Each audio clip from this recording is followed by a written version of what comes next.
Hey everybody, this is Chris from Highland CCG. We've got a baseball mail day video for you, so stay tuned.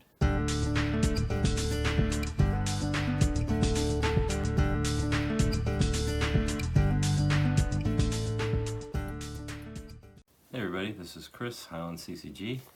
Got a Yankee to share with you today. It's a 33 Goudey. Let's take a look. Alright, here we got Charlie Red Ruffing, and it's a SGC 2.5. It's got beautiful color. It's, not centered, but it does have a little border, at least all the way around. But yeah, nice bright colors. I love that.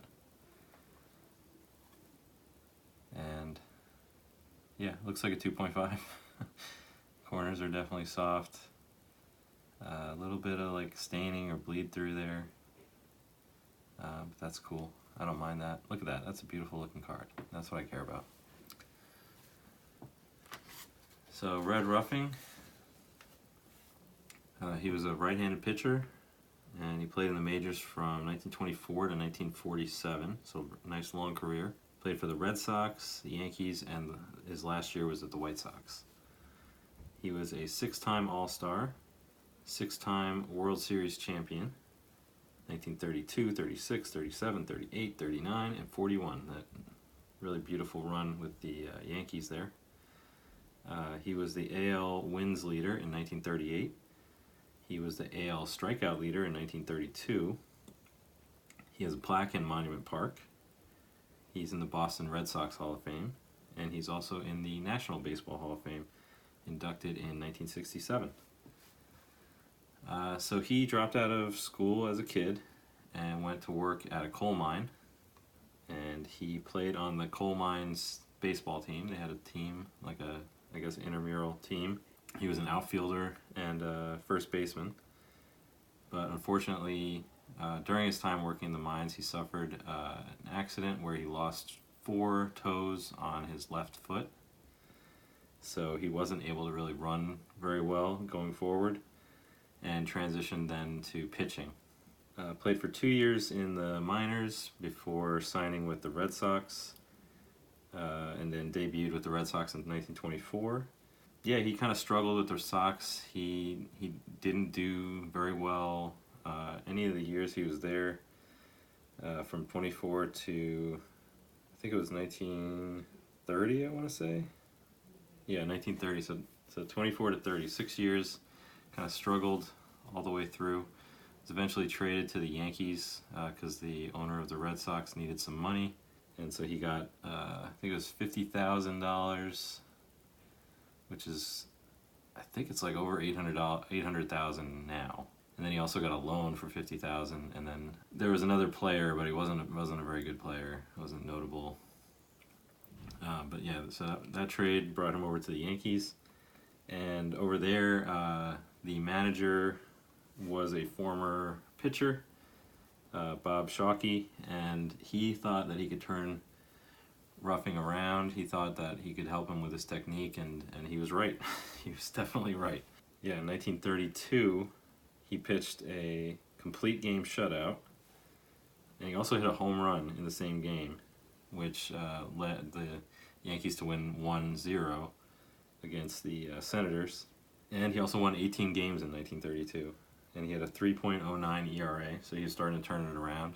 I think most of the time in the Red Sox, he was like a 5 to 6 ERA pitcher, and he had the second best ERA in the AL that year, and he led the American League in strikeouts in 32 with 190.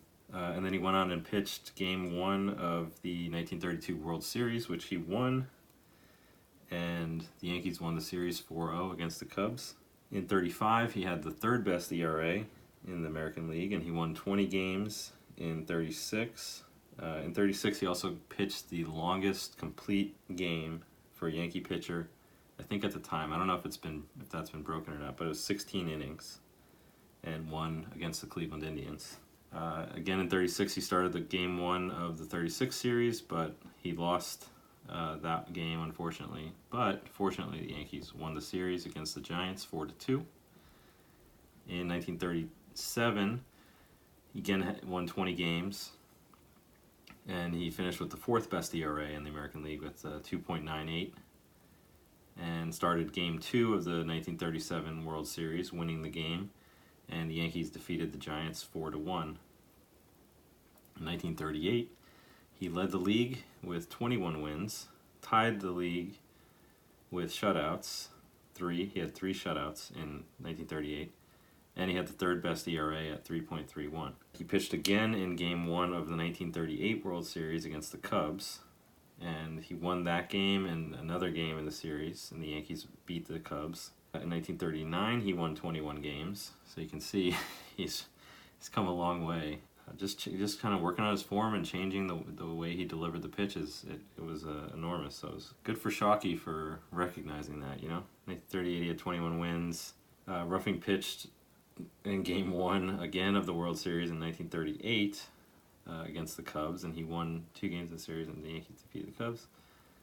In 1939, he won 21 games again.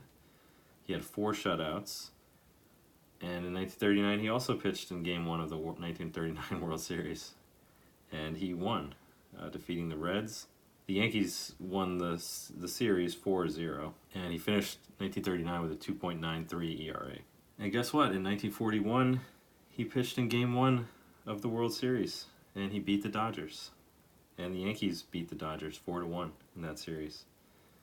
1942, he pitched Game 1 of the World Series and defeated the Cardinals. But unfortunately, in that series, he pitched in Game 5 and lost, and the Cardinals beat the Yankees. In 1943 to 1944, Ruffing served in the Army Air Forces, which is the precursor to the Air Force. Remember, in World War II, we didn't have an Air Force yet.